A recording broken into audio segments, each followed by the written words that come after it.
Peru is the very first level in Tomb Raider Legacy of Atlantis. It's a starting point for all of us beginning the adventure, and for some of us, it's also return home. It's not a regular remake, it's a reimagination. The things that players fell in love from 20, 30 years ago, and how would they imagine it right now? We start the journey in Peru, in the Andes. Beautiful location. Lots of classic Lara, Croft, and Tomb Raider iconography from the first Tomb Raider, obviously. You verify this location that Natla has, initially coaxed you into the adventure by. And that music swells, you're stepping into the snow.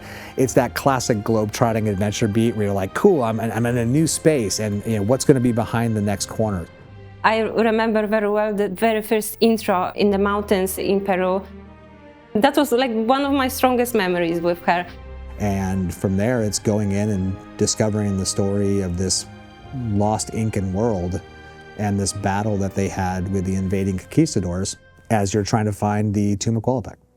The long-hidden, long-forgotten place that actually no one in our fictional world actually ever been there. So there's mountain caves, city of Vilcabamba, Lost Valley, and Tomb of Qualopec. City of Vilcabamba historically was raided by Spanish soldiers. So we included this story in our version of Vilcabamba.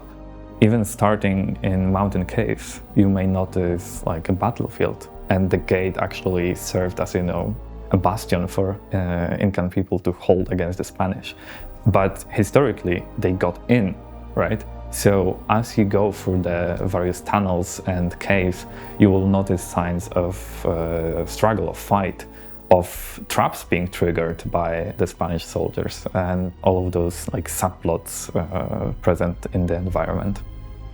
And the environment there, the art there in Vilcabamba in Peru, it's fantastic, it's amazing. It's easy to delve into it and to feel it. The sense of mystery, the sense of excitement that Lara also delivers in her voice. We, as the players, we discovered Vilcabamba. Key locations that you may have remembered when you played the game, whenever you first experienced it, we're trying to basically re-spark that joy that you first felt when you experienced them again. We did a big research regarding the first Tomb Raider 1, Tomb Raider Anniversary. We checked what guys from Crystal did in Anniversary Edition. We checked all games, all documents and maps, everything that was possible, and we tried to be as close as possible to the original game. We started with the Anniversary Edition. We've checked what was there, what content was there.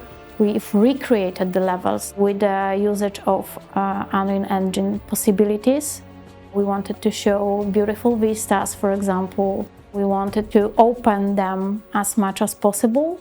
It's just really exciting. I actually learned a huge amount about the Incan Empire from back then by doing this game. It was really interesting. There needs to be a layer of more than authentic in there to really give it that Tomb Raider sizzle. And so when we do things like Incan ruins, the megalith walls look fantastic in Engine, but there's additional details on top of those megalith structures that make it feel like this is a society that has developed somewhat in isolation, and it's a new version, but still very faithful to the origins of that culture. So for example, in the Inca land, the ancient language of quipus, which is tied knots, we've incorporated that into one of the puzzles to stay more culturally authentic. All of us in the team care a lot about the different cultures and making sure that we celebrate those through thoughtful cultural explorations. Every single walls are, having the angle like 5 to 10 degrees, something like that. They have a trapezoid shape of the doorways to preserve the building from earthquakes.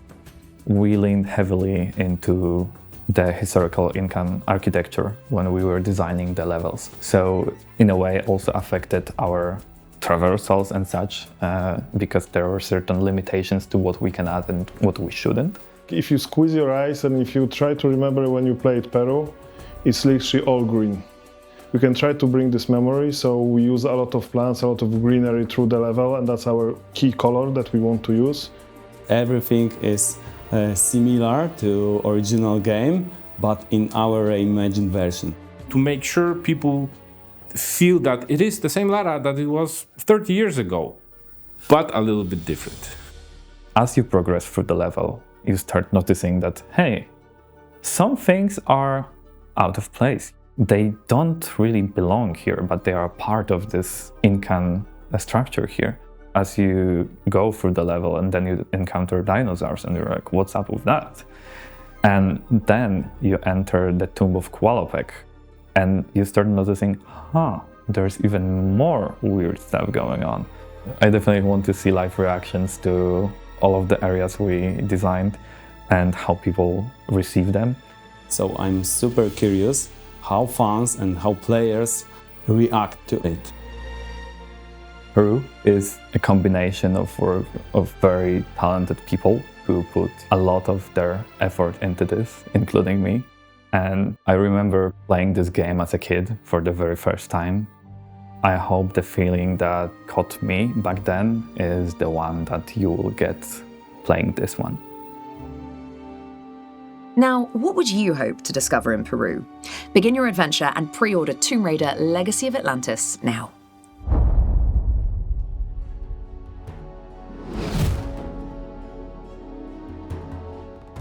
Now, if you enjoyed this look behind the scenes, subscribe to our YouTube channel and follow us on the socials at Play Tomb Raider.